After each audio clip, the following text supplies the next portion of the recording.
Hi friends, అందరూ ఎలా ఉన్నారు? అందరూ బాగుండాలి, ఆరోగ్యంగా ఉండాలని కోరుకుంటున్నాను.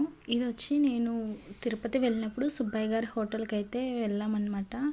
సో అక్కడ హాఫ్ అన్ అవర్ పట్టిందండి మన టోకెన్ నెంబర్ రావడానికి. సో మంచి ఫుడ్ తినాలనుకున్నప్పుడు తప్పకుండా వెయిట్ చేయడంలో తప్పేం లేదు కదా. సో ఇంకా మళ్ళీ ఎప్పుడు వెళ్తామో ఏంటో తిరుపతికి అనేసి సో వెయిట్ చేసి మరి ఫుడ్ అయితే టేస్ట్ చేసాము. నిజంగా చెప్తున్నాను, టేస్ట్ అయితే చాలా బాగుందండి. టేస్ట్ కన్నా ఎక్కువగా ఏంటంటే వాళ్ళు ఇచ్చే రెస్పెక్ట్ అనమాట, ఆ మర్యాదగా ఆ వడ్డింపు అంతా కానీ చాలా బాగుందనమాట. ఆ ఫుడ్ కూడా ఎలా తినాలో, ఎలా ఎంజాయ్ చేస్తూ తినాలో వాళ్ళే చెప్తారండి. దేనికి ఏం కాంబినేషన్ అనేది వాళ్ళే చెప్తారనమాట. దీనికి ఈ ఫుడ్ కాంబినేషన్ బాగుంటుంది మేడం గారు, తినండి అనేసి ఎంత స్వీట్ వాయిస్, ఎంత బాగా చెప్తారో అక్కడ ఉన్న వాళ్ళు.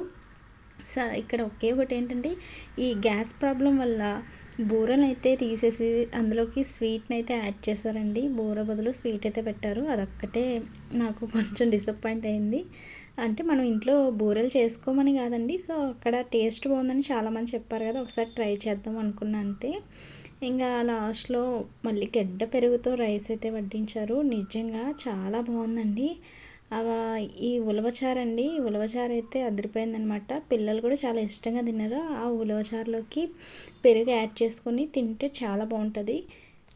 ఇంకా లాస్ట్లో అయితే ఇలా 4 రకాలుగా భోజనాలు అయితే డివైడ్ చేసి మరీ తినాలని చెప్పారు. నిజంగా చాలా బాగుంది. ఎంతమంది వెళ్ళారో కామెంట్ చేయండి.